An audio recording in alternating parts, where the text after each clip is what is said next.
400 knots. That's fighter jet speed, coming out of something the size of a car. No runway, no pilot. And once you see it move, you won't believe what they built this for. Fighter jet performance, squeezed into something the size of a car. No cockpit, no airstrip. Just raw power and a question nobody in aviation wanted to ask out loud yet. A few months ago, almost nobody had heard the name RAZOR P100. Then, out of nowhere, clips of it started spreading everywhere. Aviation pages, defense forums, military analysts who usually ignore internet hype were stopping to re-watch the footage again and again because this thing didn't look real. It looked like something pulled straight out of a science fiction film. And honestly, that's not an exaggeration. The number that grabbed everyone instantly was 200 knots, around 230 miles an hour for a compact VTOL aircraft. That's insane for something this size. Most drones people are used to seeing are slow, noisy, and limited to short hops. But the RAZOR P100 looked completely different the second it lifted off the ground. No runway, no giant launch system, just a straight vertical takeoff. And then, suddenly, a transition into forward flight, like a miniature jet fighter had just been born in front of everyone's eyes. Watch the footage closely and it almost feels wrong, like someone sped up the video. But it wasn't sped up. That's just how fast this thing actually moves in real time. And the company behind it, Mayman Aerospace, wasn't marketing this like a hobby project either. They were talking about autonomous warfare, military logistics, missile delivery, next-generation combat aviation. That's the exact moment people realized this wasn't another drone startup chasing flashy renders for clicks. They already had real test footage, autonomous transitions, and reportedly, Pentagon-backed flight testing happening out in the middle of the desert. And this is where it gets a little unsettling, because the clips weren't staged for a trailer. They were real test flights, filmed in real conditions, released almost quietly compared to how big this story actually is. No massive press conference, no dramatic reveal event, just footage that slowly leaked out and refused to stop spreading once people saw it. But here's the part almost nobody was asking yet, and it's the question that actually matters. Why would anyone build something this small with the intention of replacing something as massive, as expensive, and as trusted as a helicopter? Stick around, because the answer isn't what you'd expect. To understand why the RAZOR even exists, you have to understand a problem most people outside the defense world never hear about. It's not tanks, it's not fighter jets, it's logistics. Getting fuel, ammunition, and supplies into dangerous territory has quietly become one of the hardest parts of modern war, and the tools built to solve it are starting to fail. Helicopters are incredibly useful, but they're also expensive and painfully exposed. Every single time one enters a combat zone, a real pilot is sitting inside a target. One missile, one drone interception, one hidden anti-air system nobody saw coming, and in seconds, millions of dollars and a human life can be gone, just like that. After watching how fast conflicts like Ukraine have evolved, militaries everywhere started realizing something deeply uncomfortable. The battlefield is changing faster than anyone planned for, and the old playbook isn't keeping up anymore. Then there's the runway problem. Traditional aircraft need infrastructure, airfields, maintenance crews, secure locations to operate from. But in modern conflict, runways become targets almost immediately. Destroy the runway, and suddenly the entire air operation grinds to a halt overnight. That's why militaries have become almost obsessed with systems that can launch from literally anywhere. Roads, ship decks, forest clearings, tiny forward bases nobody would even notice. And here's where things get worse. Most cargo drones today are simply too slow to matter in real combat. They can carry supplies, sure, but if troops need ammunition or medical gear right now, a slow-moving drone becomes a liability instead of a solution. Now imagine you're the one planning the mission. You need this dropped in fast, quietly, without risking a single pilot, and without needing a runway that might not even exist by the time you get there. That's not a hypothetical anymore. That's the exact problem sitting on someone's desk right now. Defense planners even gave this problem a name: contested logistics. So the real question becomes brutally simple. If helicopters are too risky and runways are too fragile, what's actually left to fill that gap? Because whatever the answer is, it has to fly fast, land almost anywhere, and survive without a pilot inside it. This is where it gets genuinely insane, because on paper this shouldn't even work the way it does.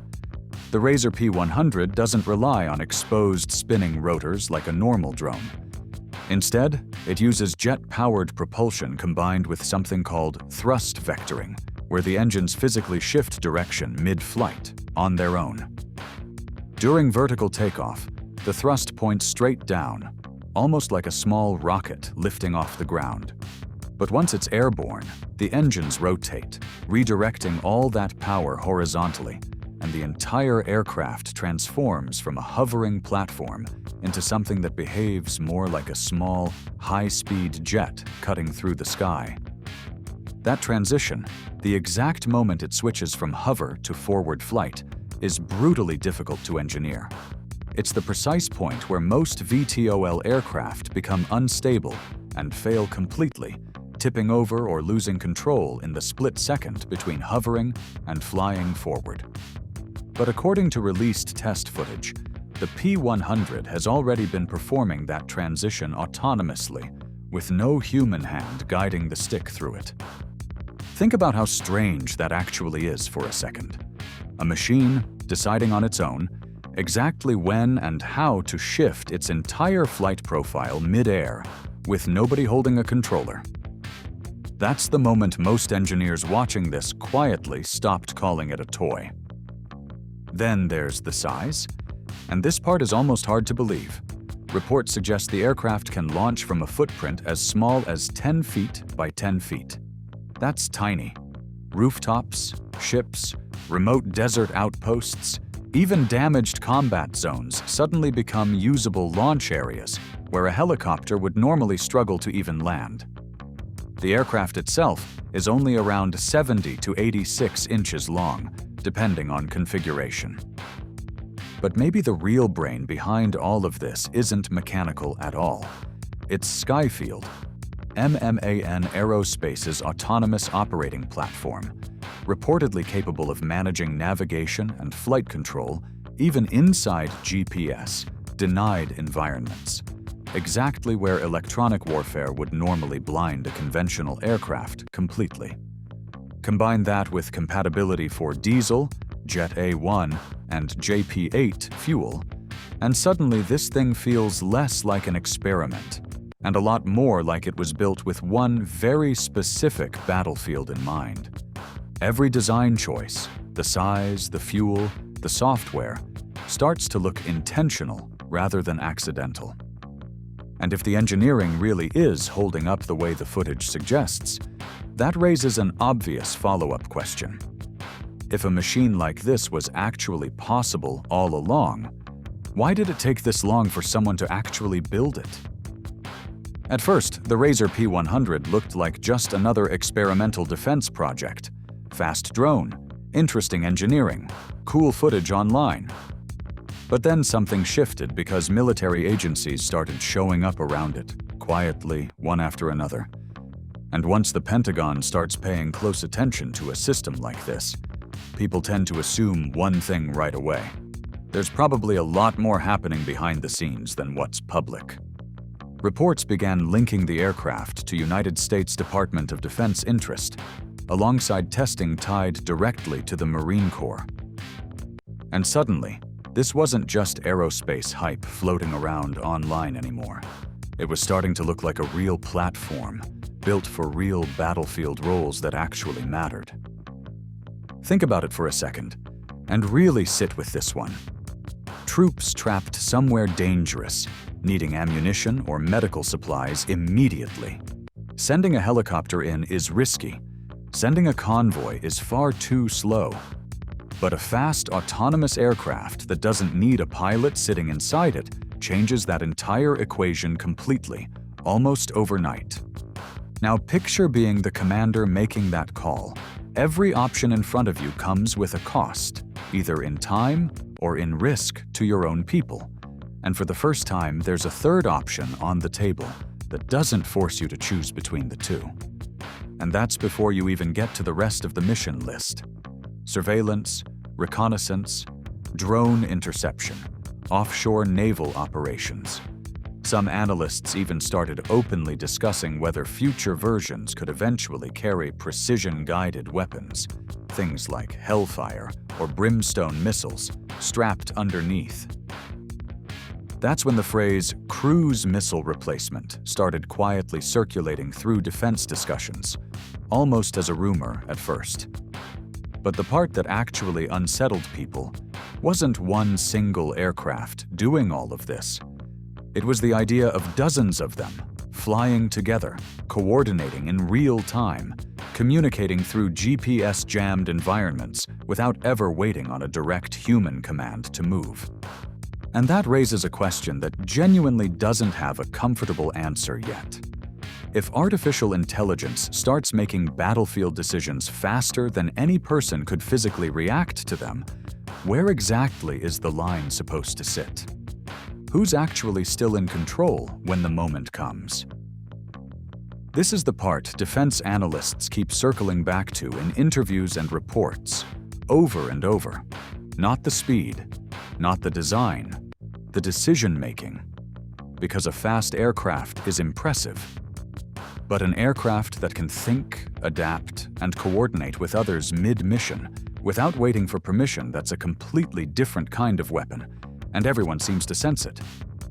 For a long time, a lot of people assumed the RAZOR P100 was mostly concept art, wrapped in good marketing. And honestly, you couldn't really blame them for thinking that. Defense startups make enormous promises constantly, and most of those promises never actually leave a controlled testing room, let alone reach a real battlefield. But then something changed, because real flight footage finally started appearing online. MMA and Aerospace confirmed a testing program that reportedly spanned over 18 months, followed by autonomous demonstrations connected to Marine Corps environments near 29 Palms. Viewers were suddenly watching untethered vertical takeoffs, live transition maneuvers, and beyond visual line-of-sight flights happening in real outdoor conditions, not inside a simulation. And for a moment, it felt like the argument was finally over. Real dirt, real wind, real cameras rolling on location, not a rendered animation trying to sell an idea that didn't exist yet. Everyone assumed that alone would settle the argument for good. But that's exactly the moment the harder questions started showing up instead. Because proving something works inside a controlled test is one thing. Scaling it into actual, sustained, real-world warfare is something completely different. And this is the part most viral clips conveniently skip right over. Nobody really knows what these aircraft will cost once they're built at scale, and revolutionary technology is rarely, if ever, cheap to mass produce. Survivability is still a wide-open question, too. Can it genuinely hold up under real jamming, real anti-air fire, real interception attempts, not just a clean, controlled test flight in the desert with no one shooting back?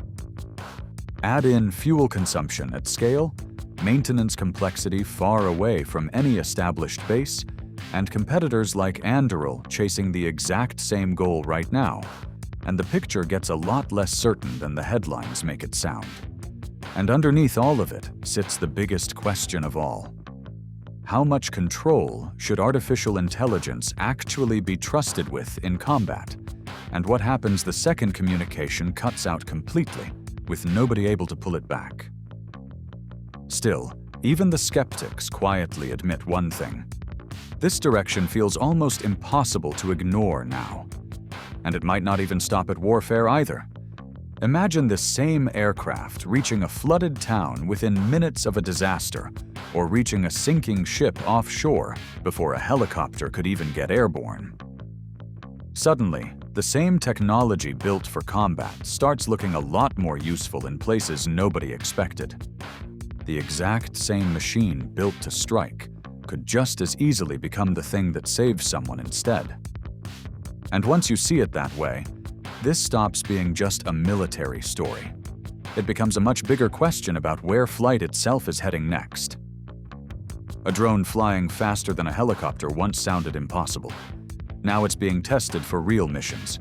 400 knots pulled you in, but the real story was the AI quietly making decisions underneath it, faster than any human could. Would you trust a machine like that? Let me know below.